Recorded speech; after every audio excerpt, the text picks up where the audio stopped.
부실 기업에 쏟아져 들어온 수상한 투자금.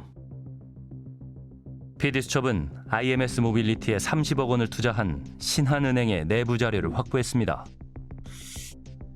투자 심의에 참여한 6개 부서 가운데 4곳이 투자에 대해 우려를 나타냈지만 결국 투자는 승인됐습니다. 수심위에 쓰신 의견서를 보면 네. 신용등급이 열의하다고 쓰셨거든요. 근데 그런 기술 투자 같은 경우에는 대부분 신용등급이 이렇게 우량하지 않은 업체이기 때문에 기술력을 보고 투자를 하는 거고요.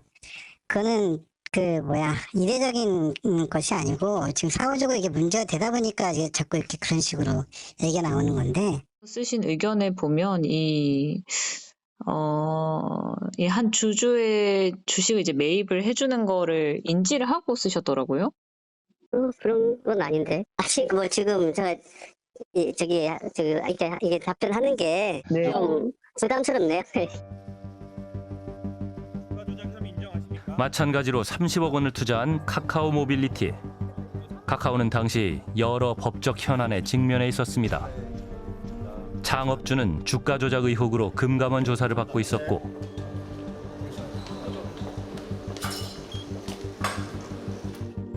카카오 모빌리티는 분식 회계 의혹이 불거진 데다 이른바 콜 몰아주기를 했다며 공정거래위원회로부터 과징금 257억 원을 부과받은 상태였습니다. 윤 전 대통령은 카카오 모빌리티를 콕 집어 공개적으로 비난했습니다. 그리고 이거는 아주 독과점 행위 중에서도 독과점의 어떤 부정적인 행위 중에서도 아주 부도덕한 행태니까 여기에 대해서는 반드시 우리가 조치 방안을 마련해 주십시오. 카카오 모빌리티 같은 경우에는 그 분식회계 이슈가 있었는데 이 분식회계 이슈가 굉장히 이제 중한 이슈였어요. 그래서 금감원에서는 카카오 모빌리티의 분식회계를 밝혀냈고 이것은 고의다. 이 가장 높은 수위의 제재를 결정을 했습니다. 그런데 금감원에서 결정한 제재는 증권선물위원회를 한번 거쳐야 되거든요. 그런데 이상하게도 증권선물위원회에서 이 제재 수위를 낮춰줍니다. 고의가 아니라 중과실로. 제재 수위가 낮아지면서 카카오 모빌리티는 검찰 고발을 피할 수 있었습니다. 4개 계열사를 통해 총 35억 원을 투자한 HS효성. HS효성은 경영진의 계열사 신고 누락, 세금 탈루 등 여러 의혹들이 불거진 상황이었습니다. HS효성이라는 회사가 조현상 회장의 사법 리스크 때문에 투자를 했다라고 저희가 추정을 했는데 실제로 기사화가 되었음에도 불구하고 조현상 회장은 어떤 수사기관으로부터도 수사를 받지 않았습니다. 그리고 결국 공정위에서 이 계열사 미신고 혐의로 경고 조치를 하는 것으로 이 일이 끝나버렸죠. 그러니까 어떻게 보면 IMS에 대한 투자금이 일종의 보험금이었다면 그 보험금이 제대로 역할을 한 것이 되는 거고요. 키움증권은 김익래 전 회장이 주가 조작에 연루돼 검찰 수사를 받고 있는 등 투자에 나선 주요 기업들 대부분이 공교롭게도 풀어야 할 문제가 있었던 겁니다. 수상한 투자가 이루어진 배경은 무엇일까? IMS 모빌리티 조모 대표를 찾아갔습니다. 이게 좀 이상하잖아요. 이 투자를. 네네. 당연히 투자라는 게 정상적인 절차니까 그거는 조사를 통해서 명확히 나올 겁니다. 그거는 이미 다 조사하셨고 저희가 그동안 700억 이상의 투자를 받았던 회사이기 때문에. 네. 아무런 문제가 없다는 말씀이시죠? 그 투자에 대해서는. 맞습니다. 네, 문제 전혀 없습니다. 그러면 이렇게 갑자기 호재가 생겼는데 왜 신주가 아니고 구주로 하셨는지는. 피디님 그만하셨습니다. 너무 완전히. 그렇다면 기업들이 투자한 184억 원은 어떻게 됐을까? 46억 원은 김혜성 씨 측으로, 나머지 138억 원 중 105억 원은 자회사 2곳으로 들어간 뒤 모두 손실 처리됐습니다. IMS 모빌리티는 자회사로 들어간 투자금은 인건비 그리고 빚을 갚는 데 썼다고 답했습니다.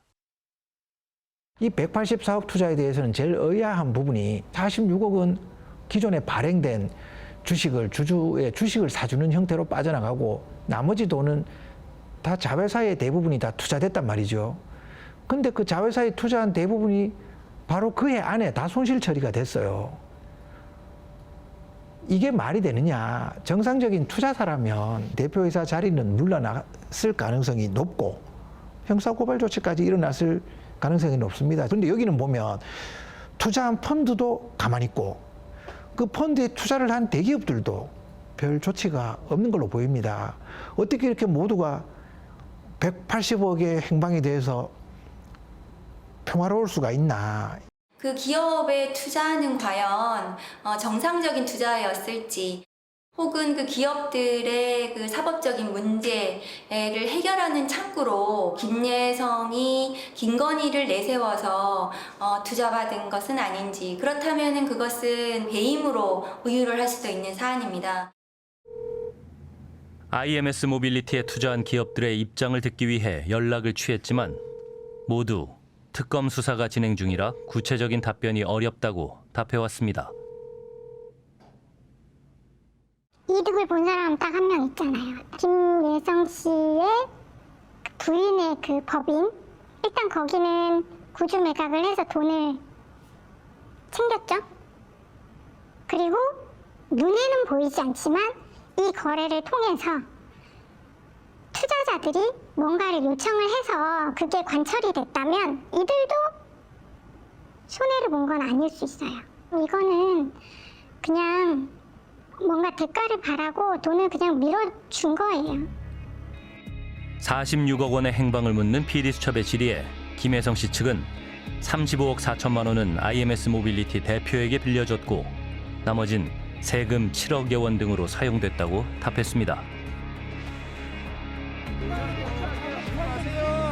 김건희 일가를 위해 형사처벌까지 감수하며 10여 년간 행적을 함께해온 김혜성 씨.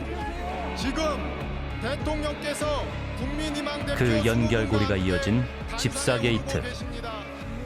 이제 특검이 김건희 씨와 김 씨 관계의 실체를 밝힐 시간입니다.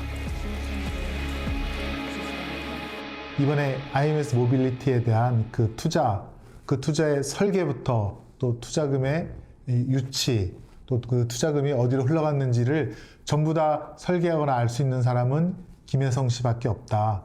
그래서 김혜성 씨가 핵심 키맨이고 그 열쇠를 가진 사람이다. 그 돈들이 어디 가서 지금 뭘 하고 있을까? 이것은 우리가 반드시 밝혀내야 될 그런 사명이 있다, 책무가 있다라고 생각이 됩니다. 집사를 하면 결국 김건희 씨가 차고 있는 검은 주머니들이 다 드러나겠죠, 지금. 그 검은 주머니들이 또 어떻게 연결이 돼 있는지. 그리고 결국 그 등장인물들을 다 파헤치게 되면 우리 사회의 이 아주 이 부패한 기득권 카르텔의 뿌리들이 저는 다 드러날 수 있다라고 봅니다.